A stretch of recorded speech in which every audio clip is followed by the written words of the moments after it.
Hi everyone. Thank you so much for joining us today on Zoom Into Books. We are here chatting with best-selling author Don Bentley and guest interviewer Dennis Hetzel.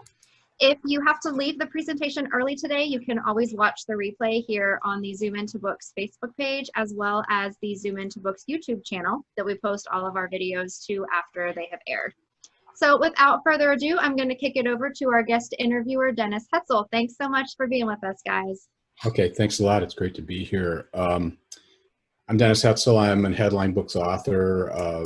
Killing the Curse, Season of Lies are my two political thrillers. We've got another one coming out called Azalea Bluff. It's quite a bit different next year.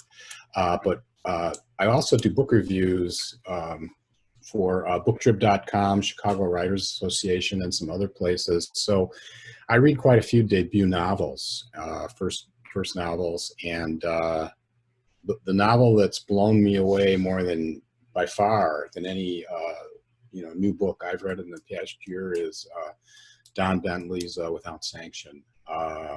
It's a terrific book, and without making Don blush too much before I turn it over to him, I just want to read a little bit from my review to give you a feel for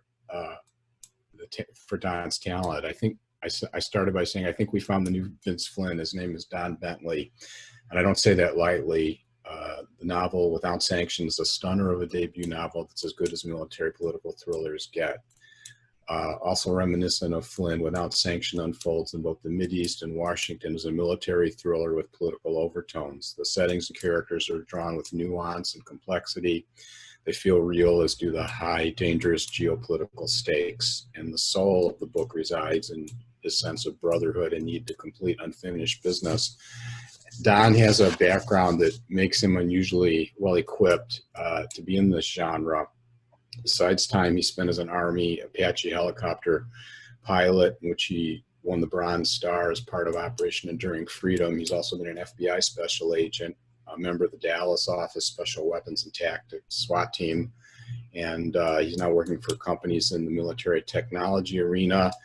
And along with his Bachelor of Science in Electrical and Computer Engineering from The Ohio State University, which I know from being in Columbus, he's also got a master's in writing popular fiction. So, Don, without further ado, tell us a little bit more about Without Sanction is about and how much your background in the military. I know you told me earlier that you came from a military family, kind of informed what you were trying to do with the book. Sure.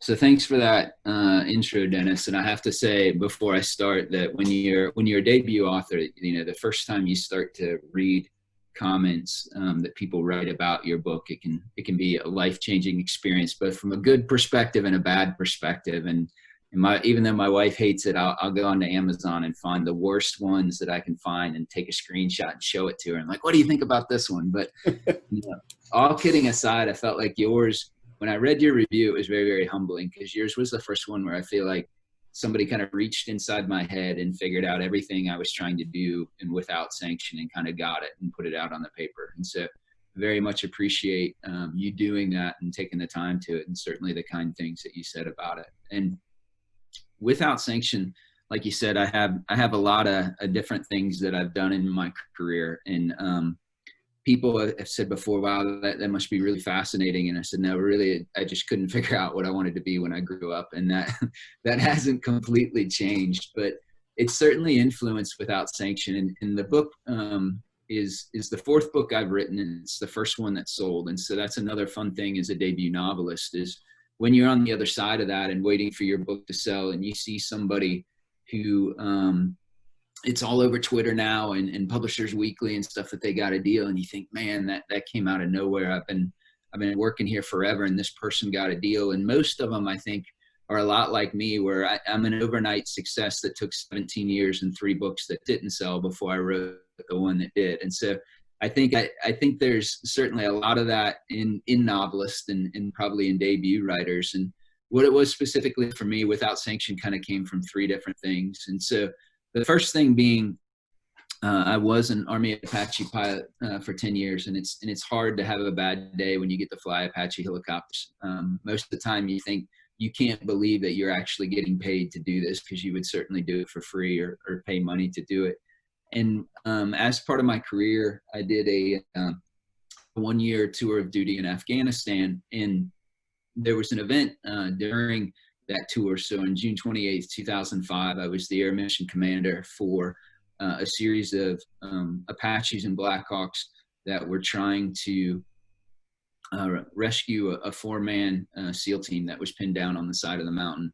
And as things often go, when you're in times of war, it did not go as planned by any stretch of the imagination. And one of the helicopters in our flight was shot down, and that was a very pivotal experience for me. It was something that you look at, and it was a moment in time that you trained your whole life for, that everything goes wrong instead of right. And so that for me was, like I said, kind of defining moment in my life. And I spent a lot of time after that, even though you know in your head you can't get that moment back, you desperately want to. You want to have some way to reach back in time and kind of atone or make things go right when they when they went so horribly wrong.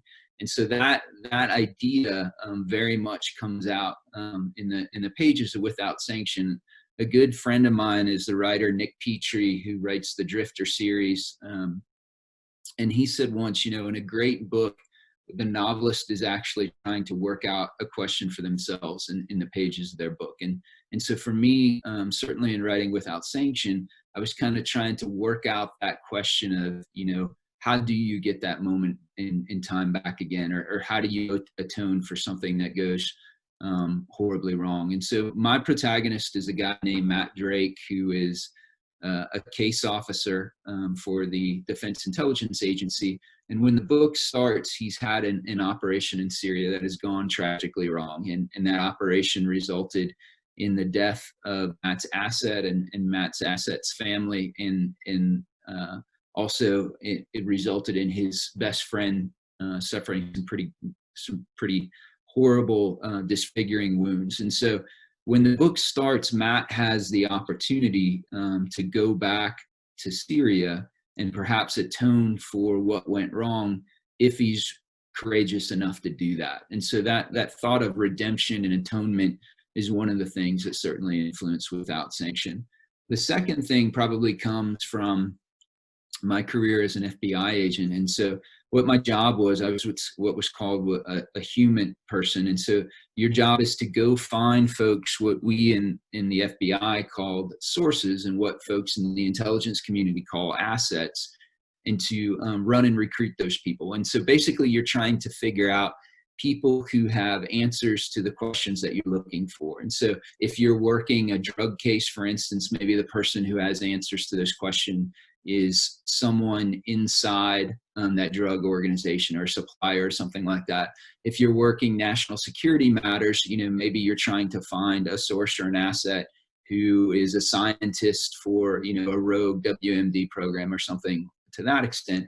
And so it's this very interesting dynamic in that your job as the handler, the person who runs the source or asset, is to find somebody with the information that you need and convince them to work for you, to provide that information, even though if things go wrong, it could be very detrimental to them, right? If you recruit somebody within a drug organization and it is found out that they work for you, then obviously the people in that organization aren't going to be very happy with them. And so there's a very interesting dynamic in that you're a human being, and so you care for this person, you're developing a relationship with them, but then at the same time, you're asking them to go into harm's way on your behalf and to find out the information that your nation so desperately needs. And so Matt Drake does that same thing in that he works for the Defense Intelligence Agency as a case officer. And so it's his job to run and recruit sources for that organization or assets for that organization. And so I kind of brought a little bit of my experience in the FBI and that dynamic in the inherent conflict in that relationship between source and handler. And I kind of rolled that into the book as well. And then my final component for that is that once I got out of the military, especially the last 8 years or so, or got out of the FBI rather, I've been fortunate enough to work in a number of companies that made and marketed technology for the Special Operations Command. And so as such, many of my coworkers come from that community. I was not a Ranger or a Green Beret or a SEAL or anything like that, but have been fortunate enough to know a lot of people that are. And in fact, in one radio interview, the interviewer asked me, "Are you Matt Drake?" And I said, "I am absolutely not Matt Drake, but I have been fortunate enough to stand in the same room with him before." And so, within that community, there's a group of folks in the Army called the Ranger Regiment. And the Ranger Regiment has this ethos, this creed that is 6 paragraphs long. And one of those paragraphs plays very prominent in my book, Without Sanction. And it starts by saying, "Surrender is not a Ranger word. I will never leave a fallen comrade to fall into the hands of the enemy. And under no circumstance will I ever embarrass my country." And so for you or I, or people not part of that community, you'd read that, you'd say, "Well, that sounds really good. That I can get behind that." And then you would probably promptly forget it, much like you forget the mission statement at the company you work because it's just not something you think about every day. And as I got to work with these folks, 4 of my very close friends are all veterans of the Ranger Regiment.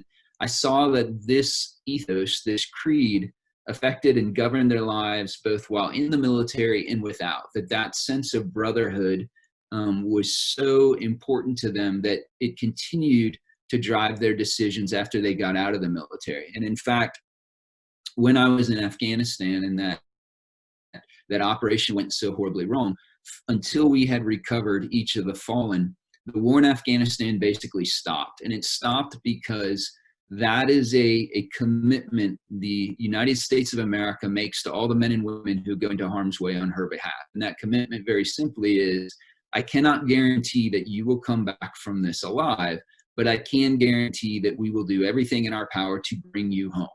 And that's a very unique American ideal. And in fact, we still to this day repatriate remains from World War II or Korea or Vietnam because that is so important to us. And so I saw that firsthand in Afghanistan, where everything in the country stopped and every operational asset was brought to bear to recover those fallen, because that deal, that sense or obligation is so strong between the folks who go into harm's way and the folks who send them there. And the people in the special operations community take that a step further, in that I had another friend who was part of what was called Gothic Serpent, or what's more commonly known as Black Hawk Down. And he said, the reason why it took so long to recover the folks from those crashed helicopters is because the men who were recovering those bodies would not leave until they had every body accounted for. And so literally they're on a helicopter that has crashed. They know everybody inside is dead. They're being fired upon by the enemy, and they won't leave until they recover their fallen comrade. And that bond that unites that brotherhood of the folks who are in that community was something I'd never seen before, and got a window into because of the folks I was fortunate enough to work with. And so that was kind of the third part of what made Without Sanction, is I wanted to bring that into the book and maybe provide folks who don't have the fortune of knowing somebody from that community what it actually looks like. Yeah, I'm wondering if you found, as I have as a writer, that for all the action and adventure you have in a thriller, it's kind of those small moments that really resonate, with readers. I think about Matt Drake playing his guitar earlier in the book, maybe because I play guitar, and that's a really great small scene. And I'm wondering how conscious that is on your part to bring in those small kind of intimate moments that often stick with you as a reader better than some of the action. And it really helped, I think, you capture the brotherhood of the Rangers, which, as someone who wasn't in the military, I think that's important for those of us who didn't serve to kind of grasp the depth of that. Sure. I get to work with a fantastic editor. His name is Tom Colgan, and I would encourage you to follow him on Twitter, because he's very, even though he's edited everyone from Tom Clancy to Janet Ivanovich, in person is very self-depreciating, and he's exactly the person he is on Twitter, for better or worse. But during one of our early conversations, he said, you know, what you want to do as a new author, a debut author who's coming to this genre, is to bring something that's the same but different. So for instance, you're writing a book that belongs on the page or on the shelves next to the giants of the field, hopefully, like Kyle Mills or Mark Graney or Brad Taylor. But there's something different about your book that you bring, because, you know, Brad Taylor already writes a phenomenal Brad Taylor series. Nobody needs another Brad Taylor. They need something the same but different. So going back to your question, you know, I'm not there. There are a lot of writers who can do an exceptional amount of outlining and plan out all the nuances of the story and the characterization and how that's going to change or affect it. And I'm not that person. I write very organically, where the first draft, I'm basically telling the story to myself, and then in subsequent edits, that's where kind of the magic happens. And so that the moment that you referenced about Matt playing the guitar, and even how that plays into the remorse he feels and how he deals with it, really didn't come to the surface until a second or third, or it may have even been a fourth rewrite. And so I think some of it is that is, you know, if you read the folks in the genre, and I'll say this as you and I have talked about before, to be a writer, you have to be an incredible reader, and you have to look and see what folks are doing out there and who the best is, and why.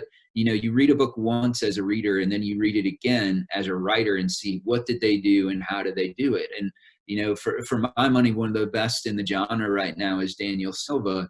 And when you read some of his books, not only is the plot phenomenal, and there's all of that stuff that you would expect for the thriller, but then there are those little tiny nuances that make the characters real. You know, one of them being that every time, you know, Christopher Keller goes back to visit his old employer in Corsica, there's an old goat that stands in the middle of the way, and he has to figure out how to make the goat move, and it's the Don's goat, so if he hurts the goat, he's in trouble. And it's kind of this ludicrous scene, but kind of, I find myself every time I'm reading the book waiting for the goat scene to see how it's going to play out now. And to me, like, those are the things that separate somebody who's really a good writer for somebody who's a great writer. How do you take and build upon those little moments and turn them into things that the readers want to come back for over and over again, because it feels like something more than a book. It feels like a person you know now.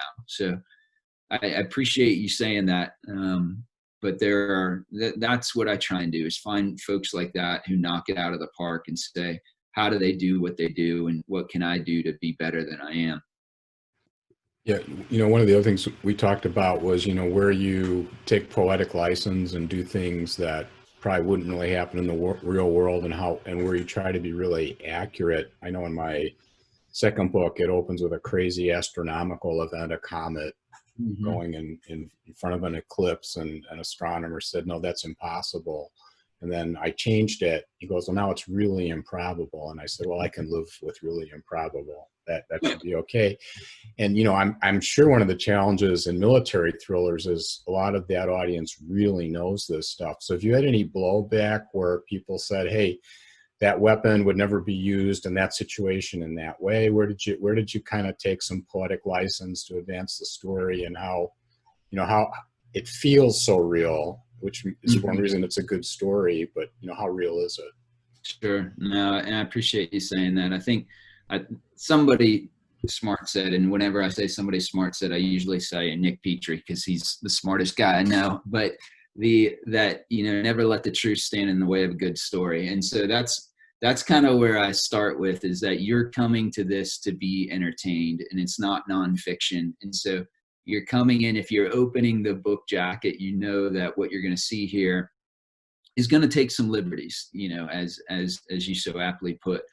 The thing, I'm not there are a lot of folks in this genre who come from the background that they write about. So, you know, obviously Brad Taylor was a special forces officer, Jack Carr was a SEAL.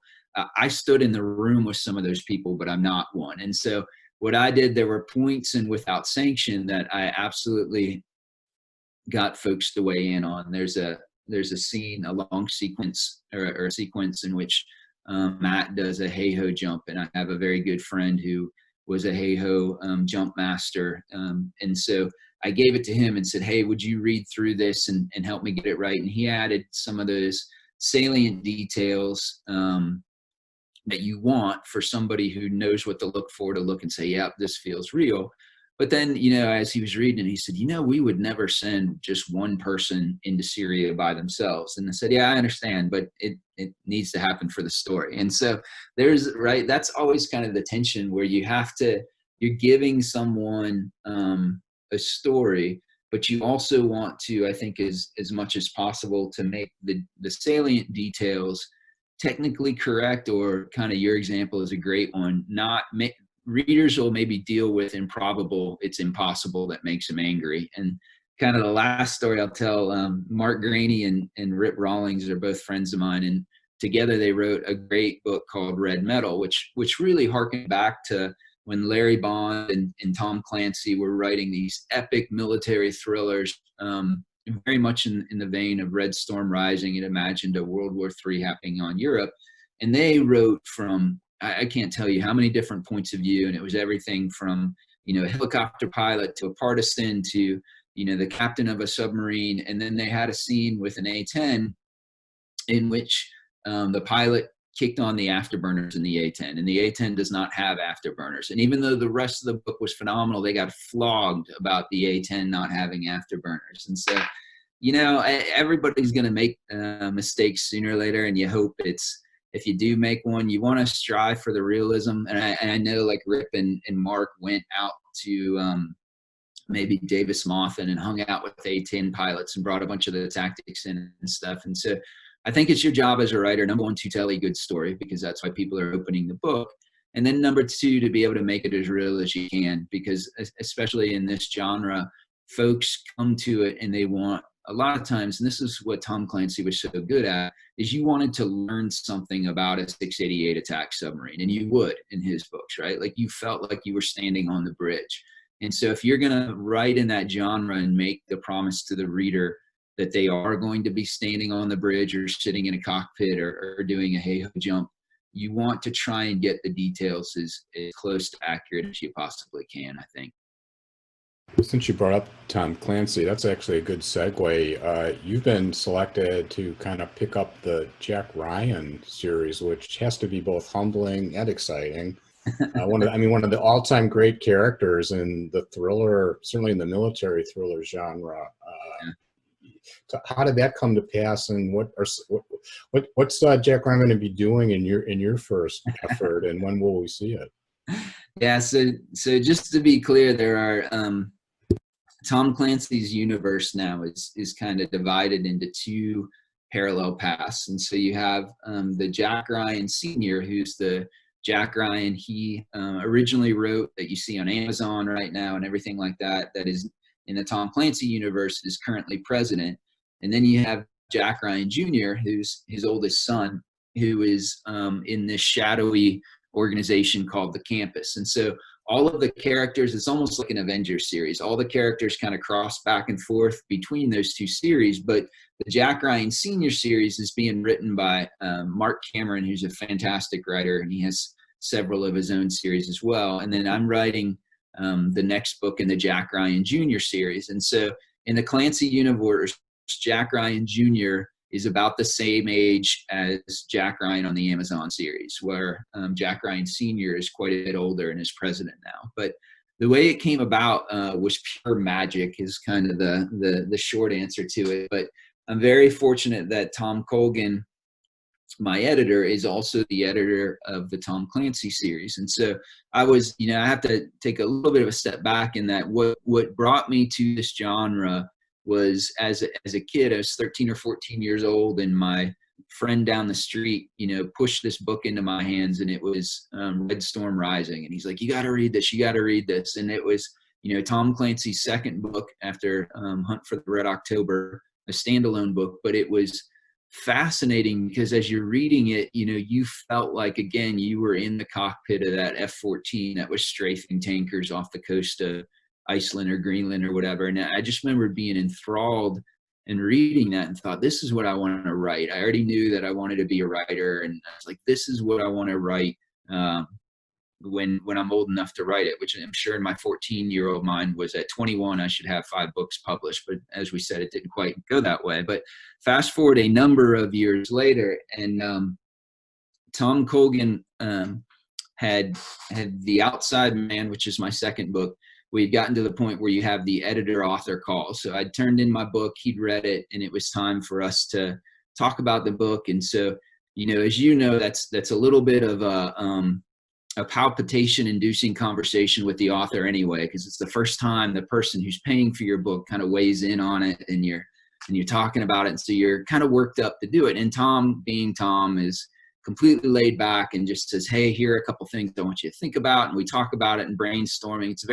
Working with him is very much a collaborative feeling to it, that, you know, we toss some stuff back and forth. And as the call was coming to an end, he really did the whole Columbo thing, like, just one more thing before you get off the phone. And he said, hey, the guy who's writing this series now, which is Mike Maden, who's a fantastic writer. Mike's last book in the series was Firing Point. He's going to move on to other things. Would you be interested in writing this book or taking over this series from Mike? And it was, you know, one of those things where he said it, and I'm sure I said something, but in my mind, I'm like, what did he just say? Like, did he just say Tom Clancy? Is that what just happened here? And so I mumbled something about thinking about it, and then got off the phone. And at first, honestly, I was like, there's no way I can do this, because he had also bought the next 2 books in my series, and he'd be writing 2 books a year. And I told my wife, I'm like, hey, I just got this really cool offer, but there's no way I can do it. And she's like, what do you mean you can't do it? Like, and I'm like, well, I'd have to work really hard. And she's like, well, work really hard. And so you know, that's what wives are good for, is to help you see things how they actually are. And it really is, you know, all kidding aside, you know, I talked to Mark Graney for a while, Mark wrote books with Tom Clancy and then wrote the first series after Tom died. And so you really, and Mike Maden a little bit too, you really get the sense of kind of the giants that you're standing on the shoulders of, to say, hey, here is this series we're now entrusting to you, which is very, very humbling. And then the second part, for somebody who was a lifelong fan of the genre, you know, the first time I sat down on my computer with a blank page and wrote Jack Ryan, you know, Jack Ryan's eating a falafel or something. I can't remember what it was, but just the fact that, you know, it was Jack Ryan in my story and I was typing it really did rock me back on my heels a little bit. And so it's been really fun. And I'm, I guess, probably 3/4 of the way through the first draft of the book now. It's been really fun because I've started going back and reading the old Tom Clancy books I really liked, and thought, you know, how can I bring some more of that and maybe do some nods to some of his original things? Because I think there are probably 25 or 26 books in both series at this point. And so you, as a new writer in the series, you certainly want to be true to the series and true to what the incredible writers before you have done, but also in the back of your head, you're like, what can I do to not so much as put my stamp on it, but to try something a little different, or for the folks who spend the money on this book, make it worth their while that they're doing it. And so it was really, really intimidating. And then honestly, at one point I was stuck, and I pulled out my journal and said, what are the fun things that I loved about Tom Clancy books, and just wrote 5 or 6 or 7 different scenes. And I'm like, I don't have any of those in this book right now. So what is wrong? And I was like, you know what? I need to kind of hearken back to what I loved about the book as just a reader, and then see what I can do to bring that to him. So we'll see. It comes out in June of 2021, and then everybody can tell me how I did, I guess. Can you tell us a little bit about what it's about? Does it have a working title, or you don't want to go there yet? It does have a working title. I'm not sure if I can go there yet, but one of the hallmarks of Tom Clancy books, and certainly the Jack Ryan Jr. books, is you get to travel to all different kinds of exotic places with the book. And one of my favorite, and hopefully one of those exotic locations that you travel to has a inherent conflict baked in that you can use, because while Bermuda is nice to go to, there aren't a whole lot of thrillers probably set there.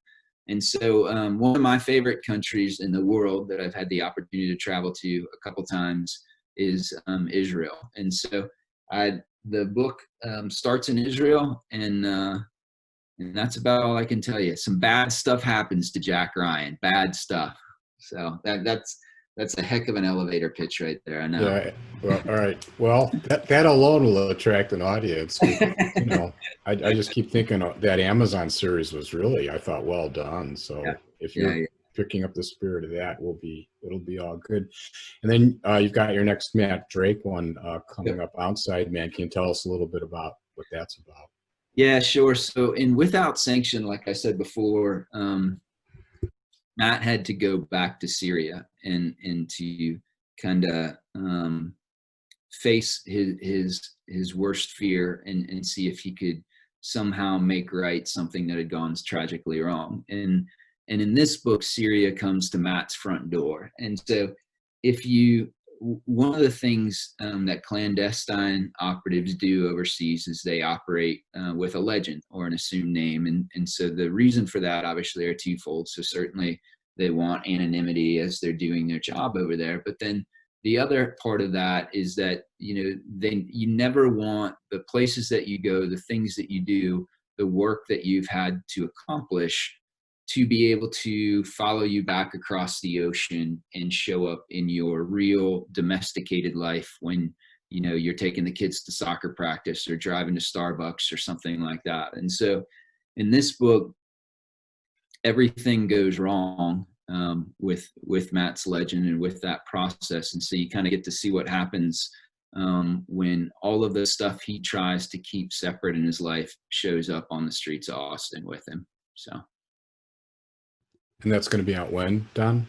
So that'll come out in March of 2021. So it's been next year will be a really, really cool year. The second book in my series, The Outside Man, will come out in March. And then in June, the first book from the Tom Clancy, Jack Ryan Jr. series will come out. Yeah, I want to circle back a little bit more kind of on the writing craft and some of the elements in your writing. You seem very cynical about politics Without Sanction, which I'm guessing you're not alone in that world. But we could go down that rabbit hole, right? But especially like your chief of staff, Peter Redmond, who he's probably he might even be less likable than your terrorist scientist, Einstein, the Pakistani. But I'm really interested in your take on that cynicism, but also the president in your book, Jorge Gonzalez, who would be our first Latino president if this were real.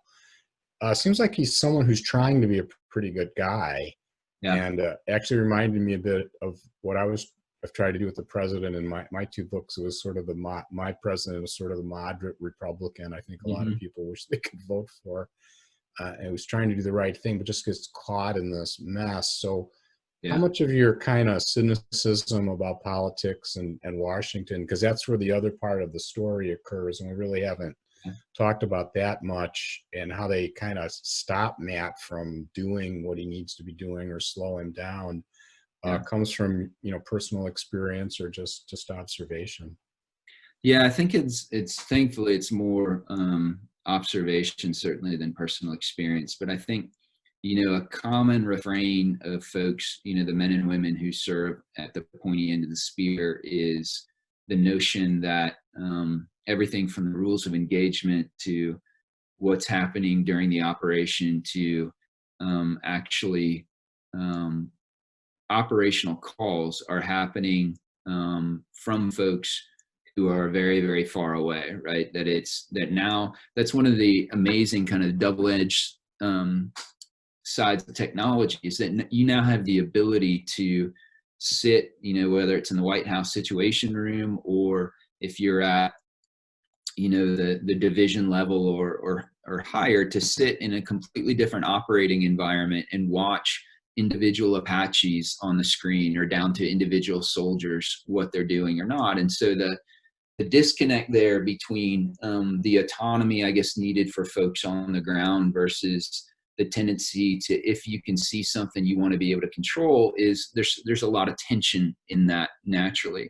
I think when you bump that up a level to the political side, I think a lot of times it can be very, very easy to say, hey, we're gonna deploy folks to X, Y, or Z country, and to forget about that, right? So for instance, right now, thankfully there are no American body bags that are coming home all the time on the news. And so for the most part, the conflict in Afghanistan has fallen away and people aren't really paying attention to it. And I have a son who wants to be a Marine officer. He was a September 11th baby. So he was born in September 28th. And so to me now, as a parent who has served and has been in Afghanistan, the notion that my son could go back to the same country I served in potentially 23 or 24 years later is appalling. And it's appalling from the standpoint where it can feel, I think, a lot of times like we forget that there are folks in harm's way, or it's a distraction, or it's not something that the nation focuses on. And that's another part of, having the double-edged sword of having an all-volunteer force is there is no draft. And so the amount of people who serve is very, very small. I think it's less than 0.5%. And so the other thing from the American people standpoint is most of the time you don't know anybody who's serving right now or active, because that number is so very, very small. And so when you filter that up to the political side, I think there is the opportunity to forget that, or to forget that you are sending American sons and daughters into harm's way, and you have a responsibility when you decide to do that. And again, there's a duality there too, where you have to be, as a leader in the military, and certainly as a politician or the president, you have to be able to sometimes to divorce yourself from what's happening, because you're going to send people to go do something, which means that probably some of them are not going to come back alive, right? And so hopefully you have made or gone through the calculus, and that decision is based on one after, countless deliberation and whatnot to do that. But I think oftentimes it isn't, or it can be forgotten, and so what you see in Without Sanction is, like you said, and I appreciate your characterization of the president, because that's what I was trying to do, is a president that is trying to do the right thing and is trying to be a good president, but his chief of staff has an entirely different job, and his chief of staff's job is to get the president reelected. And so if that means in his mind that there are some compromises that need to be made, that there are some folks who go into harm's way that should be forgotten about, he is perfectly willing to make that decision if it means that his boss achieves his ultimate job of getting reelected again. And so it is probably a little cynical, but hopefully I tried to balance that out somewhat with having a president who does have his nation's best interests at heart and is rising above the political. So, yeah. This is probably just a hair off topic, but we're kind of in that area. You and I talked about this earlier. In the moment we're in, like I came of age during the Vietnam era, and I remember college roommates and friends who were Vietnam vets telling just, horrific stories about what happened there, and people getting the bird flipped at them if they had long hair, if they were hitchhiking home. And now we're in this moment, in the moment you're in, it always seems like it's the worst time ever. Yeah. On the other hand, we've been through really hard times before, and your background is just so interesting, particularly your military background, and obviously you're observing what's going on around you. What's your take? I'm not asking you to endorse anybody for president but what's your take on what's going on right now? Does it seem as awful as it does to us sometimes in this moment? Yeah, I think I want to back up just a little bit and talk about something you said in Vietnam versus today. And so what I was born after or just as Vietnam closed, and so I certainly don't have any recollection of that. But what I can say now is, or what I was trying to say before is certainly there is not always the sense of focus on what folks going into harm's way are doing for their country, but the amount of support that the American people have for those people who are going into harm's way is incredible. I've never seen anything like it. Like when I was, it's still been 20 years later, and you see people who are in the uniform in an airport and they can't buy a beer for themselves, right? And so the American people as a whole are in a completely different place than it seems like what they were in Vietnam, and certainly their attitude towards the men and women who serve. I think for like where we are as a nation right now, one of the things you and I talked about is there used to be, when two people disagreed, there used to be this crazy idea that we could have a civil conversation and still disagree at the end of that civil conversation. And I think, I'm a huge fan of social media and things like that. Like I love how Twitter lets me connect with readers and other writers and stuff. But I think one of the downfalls of it is that you can form your own echo chamber of people who think exactly like you do. You can get your news from news sources that believe exactly like you do, and you don't ever have to have a conversation anymore with someone who thinks differently than you do. And so what's been kind of lost, first of all, is I think that the art of persuasion to actually have a conversation with somebody who believes differently than you. And the second part is that there seems to be more of a focus now on attacking the person instead of the idea. And so that if you and I disagree, you must be a bad person because you don't hold the same viewpoint as I do.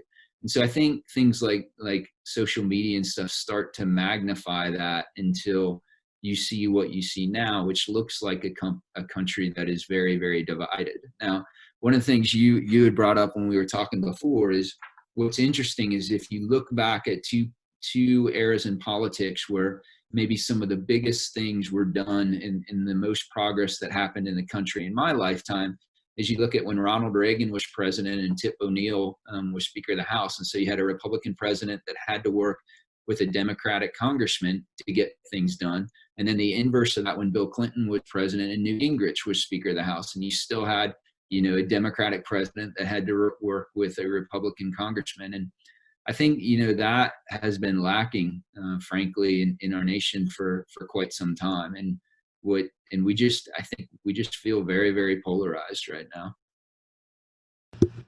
Yep. Hopefully this too shall pass, and we'll get through it. A couple of people, by the way, I wanted to say in the chat and on Facebook are saying thank you for your service. So I wanted to share that with you, Don, and I certainly would echo that. We have a question from Todd Wilkins about, he's curious if there's been a push from the industry, I think he must mean like your publisher, to create or identify a signature item that fans can associate with Matt Drake, like a weapon, a vehicle, a drink, whatever. So we're into what's Matt Drake's branding, I guess.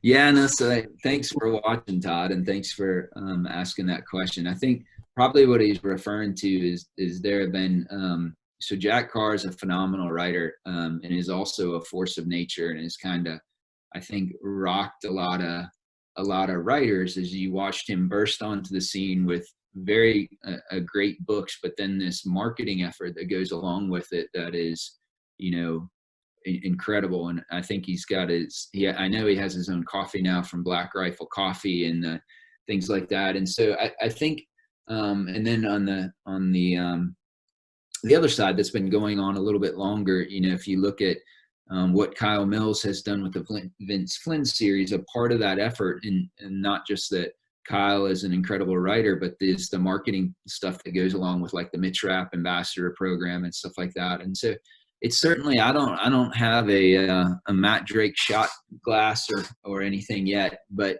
it certainly has made, I think, writers in general think differently of when I talked to Jack about it, and he said, look, I came in here thinking as a small businessman, I'm going to be a writer, but I'm going to, do all of these different things as and if you look at some of the veteran-owned small companies that have been successful, like I love the bottle breachers, Eli Crane, is a former SEAL and has fantastic thing where I got one of them here, where he takes old rounds and turns them into bottle openers, and you can get, I used to have without sanction ones, but I gave them all away, and does things like that, right? And so you look at folks, writers traditionally haven't done that, or that hasn't been a big focus, but you're seeing that now more and more, where folks are doing that and incorporating it. And so the short answer is not yet, but just like everybody else, I'm watching what these guys and girls are doing, trying to figure out what works and where I should do some of that. An idea I just had, maybe you could get Martin or Gibson to do a Matt Drake signature guitar. That would be great. Keep working on those G chords, right? Yes. There's a famous John Prine line, which I don't know if he ever actually said it. I think he did. He could have said it. The song features the G chord, which has served me well. Nice. All guitarists know that. Thank God for the G chord, and no song should ever be an E flat. I want to circle back a little bit more on just the craft of writing. And as you know, I really liked your characters, and you read in this genre, same with police thrillers and the thriller genre generally. You read a lot of books that have great plots but have really cardboard characters. And one of the things that you made Matt Drake obviously is a nuanced character, which is not unusual, but even your bad guys were nuanced. And, Einstein, your terrorist scientist that Matt encounters over in Syria, even as bad a person as he is, you kind of understand why he's doing what he's doing, in part to protect his family and save his own butt. He has to make these terrible choices to become basically an agent of death. And talk a little bit about crafting characters and how that happens for you. Yeah, and like I said, I appreciate the kind words there. I think if you look at people who buy these books over and over again, and I'm one of them because I buy the series over and over again. In this genre, most of the successful writers write in a series.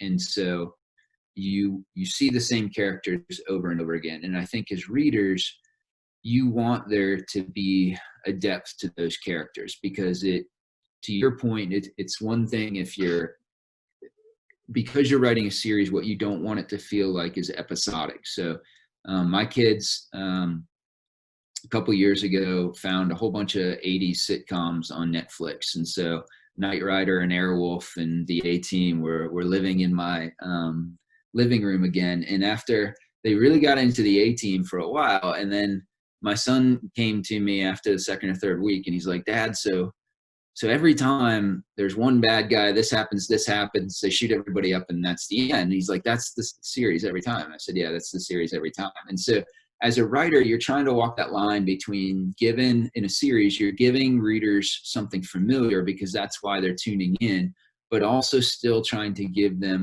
back to the same but different. And so part of the way maybe you can accomplish that same but different is characters, and characters that change. And so characters can only change if there's enough depth there for you to be able to understand who they were when the story began, and then who they are after the story ends. And again, the example I like to use a lot is Daniel Silva has, in his Gabriel Allon series, has, I think it's 17 or 18 books he's up to. And the first book that started Gabriel Allon was, an ex-Mossad assassin who's living on the coast in the UK and painting pictures, and he doesn't have a wife or kids or anything. And 17 books later, he's the director of the Mossad. He has a wife and kids and stuff. And so you watch this character grow and change over time. And so not only are you tuning in to see what new thing he has to combat and what terror that he has to save the nation of Israel from, but you're tuning in to see him as a character grow and develop and change. And I think that's part of it. I think from the antagonist standpoint,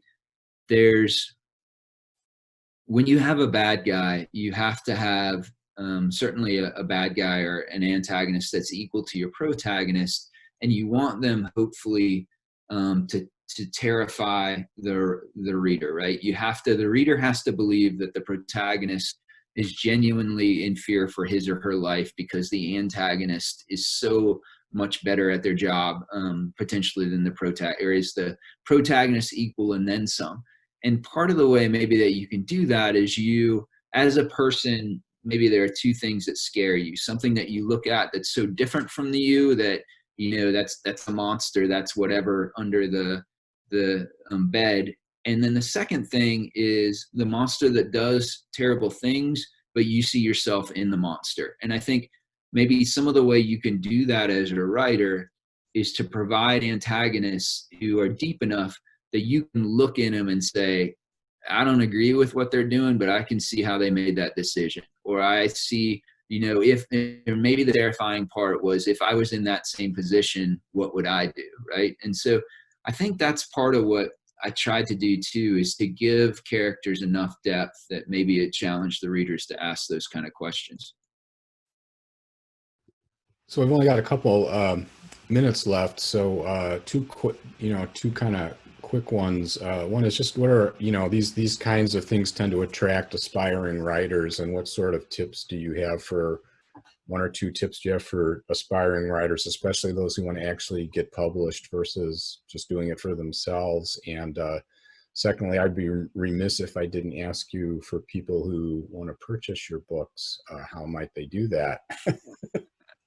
Well, I'll answer that one first, because as Kathy was saying, we all want to sell books. So you can buy without sanction in Amazon or Barnes & Noble, wherever books are sold, and you can actually pre-order The Outside Man right now as well. But so to your first question, writing is this crazy vocation, not like any others, in that, what I kind of liken it to is if you were a furniture maker and you spent a year making this chest of drawers for someone, and the colors, the wood, everything you chose on your own, and at the end of the year you went to give it to them, and they said no thanks, and the only feedback you got was a form rejection letter, right, that says not for me. And as an aspiring writer, you get a lot of those form rejection letters, and you have no idea why the novel you spent a year of your life working on wasn't for them. And so to get past that, or how do you get over that gap, I think are a couple things. So the first is that you need to understand, in my opinion, what genre you want your book to be in. I had a writing instructor that said you should go down to a bookstore and find on the bookshelf where your book is going to sit. And then you look at the titles to the left and right of them, and you should know everything about those writers and everything they've read, right? And so both from a very practical application, my third book that didn't sell, I had a really good friend who was talking to me, and he said, I think your opening isn't moving fast enough. And I was like, well, how do you know this? And this was the time when there were still bookstores in a mall. And he's like, we walked into Dalton Books or something, and he's like, and he pulled 3 books off the shelf, and in the first chapter of every one of them, there was a weapon that was there, right? Either somebody brandished a gun, somebody shot a gun, somebody's like, is somebody shooting a gun in your first chapter? And it doesn't mean you don't want to write exactly what everyone else writes, but you need to know what the reader expects when they pull your book off the shelf next to Brad Taylor's or Kyle Mills or Vince Flynn's or Greg Hurwitz's. You need to understand what they're expecting when they pick that up, because if you don't give that to them, they're not going to pick up your book again, right? And the people who are agents and writers, agents and editors certainly understand that better than you do. The second one I think that helps you on that is finding a critique partner, and finding a good critique partner. My agent says that your critique partner should not be related to you by blood or marriage. And so you want somebody, even though my wife is my first reader, she's a very good first reader, I have 3 or 4 other critique partners who are not connected to me by blood or marriage, that are folks who, a couple of them are just readers in the genre who do it very well. A couple of them is a writer friend of mine that we met in grad school. And another one is a writer friend of mine that we share the same agent, where people who have know the genre, know writing, can give you feedback that you're going to be blind to yourself. And the third one that kind of goes along with it is my thing would be to find the writers' conferences that support the genre you want to write in and go to them. And so for me, I think one of the pivotal things in my writing career was going to Thriller Fest. And so at Thriller Fest, you rub shoulders with people who are giants in their field, who are providing workshops and stuff. And a lot of times you can at the bar, buy somebody a beer and they can tell you about what it was like to have a debut novel, or things, what they thought that got them from you're getting the really good rejection letters, but they're still rejection letters, to you get the agent who then sells your book. And so that's the part of it I would say, is that you have to take that art side of you, especially if you want to succeed in commercial fiction, and harness that and write something that's different than what's out there. But you should be laser focused on what genre you fit into and why and what you're like. And frankly, your agent's probably going to ask you that when you take your book out, the submissions. What books is yours like? Who are the writers that are your influences? Stuff like that. And so I think that's part of the crazy stuff about writing, is it's part art and then also part science or part business. So those would be the things I'd throw out off the cuff. I'd certainly echo everything you've said there. And also, I think some people just don't appreciate how difficult it is to write a book. You meet people that they go, "Oh, I've always wanted to write a book, and everybody always said I was a good writer." And as someone, for example, who came to it from journalism, the world of journalism, journalistic writing is much different, particularly the use of dialogue and, a lot of other things we could talk about. So thank you for that. We're right at the 1 hour mark, so that's probably a good time for me to thank everyone. Thank Don and Zoom Into Books. And in the interest of shameless self-promotion, you also can find out about my books at Amazon and at DennisHetzel.com. But Don, I really appreciate you being here. This has been great. I can't wait for the next book. I'll be one of the people looking forward to reading it. So with that, I think we're about wrapped up. Don, any final words before we go? No, just thank you. Thanks, Dennis, for having me. Thank you, Kathy, and thank you to everybody that signed on. I appreciate it. All right, and this will be on Facebook Live. It'll be archived on the Zoom Into Books YouTube channel, and we always welcome feedback. Thanks again.